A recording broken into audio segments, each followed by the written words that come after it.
Hola amics del hobby, avui agafarem una safata de moviment. Per qui no ho sàpiga, és una safata on es col·loquen les miniatures perquè sigui més fàcil moure-les pel camp de batalla. Doncs avui agafarem una d'aquestes safates de moviment i la decorarem perquè quedi més integrada dintre el camp de batalla. La idea és que quan retirem una miniatura no ressalti aquestes safates i quedi tan lletja o que quedi tan discordant. Sí, es podria pintar d'un color uniforme o es podria fer transparent perquè fos el mateix camp que hi ha a sota, però crec que no seria ben bé el que volem fer avui. Vull que es noti que per allà ha passat un exèrcit, que hi ha hagut un combat. Espera.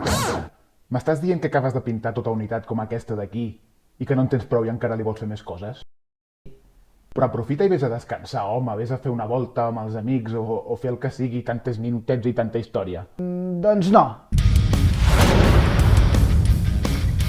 I per fer-ho necessitarem una safata de moviment. Jo tinc aquesta que és de metall i és imantada, que facilita el transport, però serviria qualsevol safata de moviment, ja sigui de fusta, de plàstic, de cartró, el que tingueu. L'inconvenient d'aquesta, que és imantada, és que la capa que anirà a sobre de la planxa no pot ser gaire gruixuda, si no perdríem les propietats del magnetisme. També necessitarem algunes restes per simular el camp de batalla. Ja sabeu, calaveres, armes, destrals, cascs, tot el que vulgueu per afegir elegant. Haurem de tenir en compte les profunditats de les peanes per no fer gaire volum, per tant les haurem de tallar a rebaixar perquè no quedin més d'uns 3 mil·límetres i que hi càpiguen a sota de les peanes. Així evitarem que les miniatures ballin i quedin mal col·locades a sobre de la safata. Tot el que sobresurti o quedi al mig molestarà. Per tant, haurem de marcar primer on anirà col·locada cada miniatura i no obstaculitzar les peanes.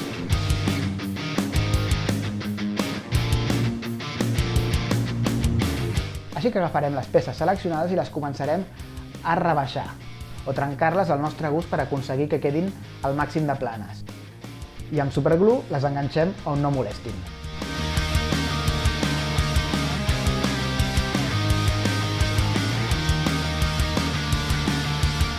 Per validar que realment no tocaran amb res, podem fer servir una miniatura per col·locar-la i veure que realment quedarà estable i no molestarà. He fet la prova de doblegar un clip per simular una ferradura de cavall. D'aquesta manera podrem simular petjades a sobre del fang. Un cop tinguem les peces enganxades i seques, aplicarem una imprimació, amb spray o aerògraf, tant és. Ho hem de fer per l'interior de la safata i també pels laterals. Ara és moment de donar una mica de color als elements que hem col·locat. No cal matar-s'hi gaire, una mica de color, pinzell sec i rentat serà suficient. Penseu que ha de semblar que han estat trepitjades, brutes, així que no cal preocupar-se gaire.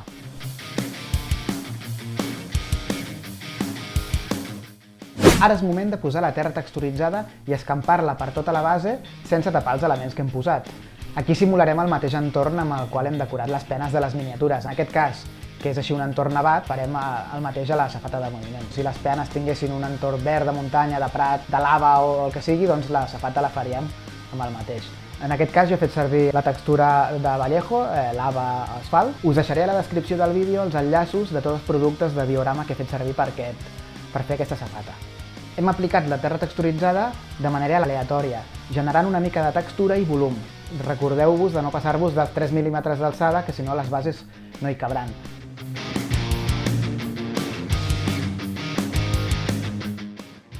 Un cop sec donem una miqueta de llums per donar més volum amb un pinzell sec amb un color més claret.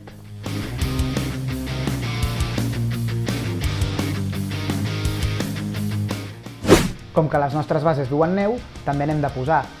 Hem de simular que la neu ha quedat trepitjada, mig desfeta, a sota de les peülles dels cavalls.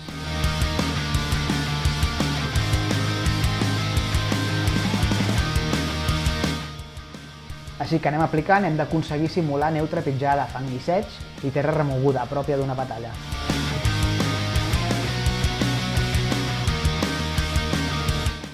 També aplicarem aquesta aigua artificial. Hem d'anar amb compte amb aquest producte perquè és per simular les crestes de les onades o fer l'última capa, diguéssim, del mar o de l'aigua. Si en posem molta, quedarà blanca.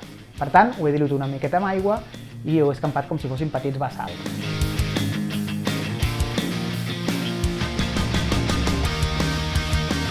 I ara és el moment de fer les petjades amb el clip. Abans que s'assequi aquesta aigua artificial, farem servir el clip pressionant sobre el producte, simulant les ferradures dels cavalls.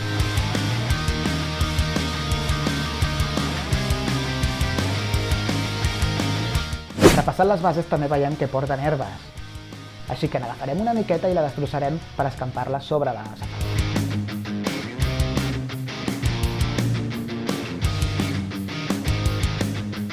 I ara és moment d'esperar i deixar que s'assequi.